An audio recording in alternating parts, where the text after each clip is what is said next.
ഹേ അസ്സലാമു അലൈക്കും. റമദാൻ ഡേ 3 ആണിന്ന്. ഇന്നൊരു ചെറിയ സന്തോഷമുണ്ട്. ഞാൻ നോമ്പോർമ്മകളെക്കുറിച്ച് എഴുതിയത് ഇന്ന് ഗൾഫ് മാധ്യമത്തിലൊരു ഫീച്ചറായിട്ട് വന്നിട്ടുണ്ടായിരുന്നു. എൻ്റെ ചെറിയ ചെറിയ അച്ചീവ്മെൻറ്റ്സിന് പോലും നിങ്ങൾ തരുന്ന സപ്പോർട്ട് വളരെ വലുതാണ്. For ever grateful. അൽഹംദുലില്ലാ. വെയിറ്റ് ചെറുതായിട്ട് കൂടുന്നുണ്ടോ എന്നൊരു സംശയം. അതുകൊണ്ട് അത്താഴത്തിന് കുറച്ച് നട്ട്സൊക്കെ ചേർത്ത് ഓട്സ് കുറുക്കി.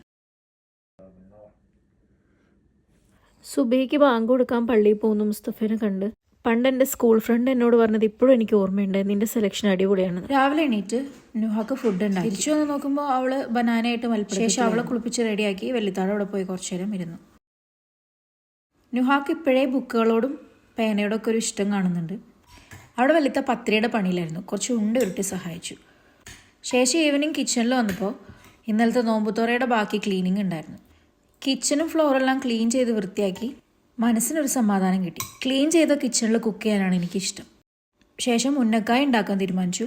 നല്ല നാടൻ നേന്ത്രപ്പഴം പുഴുങ്ങി നന്നായി ഉടച്ച് അത് കൈവച്ച് പരത്തി നട്ട്സൊക്കെ നെയ്യിൽ വറുത്ത് തേങ്ങ ഇട്ട ഒരു മിക്സ് ഉണ്ടാക്കി ഉള്ളിൽ വെച്ച് ഫില്ല് ചെയ്തു. ഡീപ്പ് ഫ്രൈ ചെയ്യുന്നതിന് പകരം വെളിച്ചെണ്ണ വെച്ച് ഷാലോ ഫ്രൈ ചെയ്ത് നല്ല അടിപൊളി ഉന്നക്കായ റെഡിയാക്കി.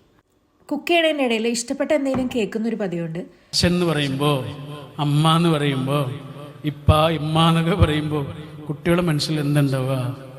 മൊമെന്റ്സ് അല്ലാതൊക്കെ പോകും.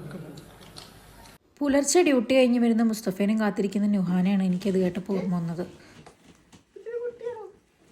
ഇതാണ് വാച്ച്. നമ്മുടെ ജീവിതത്തിൽ ഏറ്റവും വിലപ്പെട്ട സാധനമാണ് ഇതിൻ്റെ അകത്തുള്ളത് കേട്ടാ. ഇടയിൽ ഫൈഹ എന്നെ ഹെൽപ്പ് ചെയ്യാനായിട്ട് വന്നിട്ടുണ്ടായിരുന്നു. ശേഷം വീട്ടിലുണ്ടാക്കിയ സാധനങ്ങളൊക്കെ എടുത്തിട്ട് ഞങ്ങൾ നോമ്പ് തുറക്കാനായിട്ട് വെള്ളിത്താഴം എടുത്തു. ഫ്രൂട്ട്സ് ഇങ്ങനെ കുനുകുന കട്ട് ചെയ്ത് കണ്ടപ്പോൾ ഫ്രൂട്ട് സാലഡ് കഴിക്കാനൊരാഗ്രഹം. പിന്നെ റൂഹഫ്സ് ഒഴിച്ചോടി ഡ്രിങ്കും കുടിച്ചു. നോമ്പ് തുറന്ന് നിസ്കാരം കഴിഞ്ഞപ്പോൾ തറാവേന് പള്ളിയിൽ പോകാനായിട്ട് തീരുമാനിച്ചു.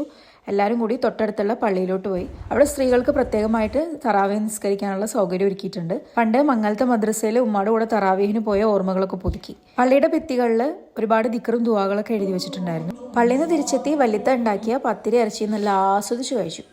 ആഹാ, നല്ല നല്ല ഭക്ഷണങ്ങൾ കഴിക്കുന്നത് പോലെ തന്നെ നന്നായിട്ട് വെള്ളം കുടിക്കാൻ എല്ലാവരും ശ്രദ്ധിക്കണേ.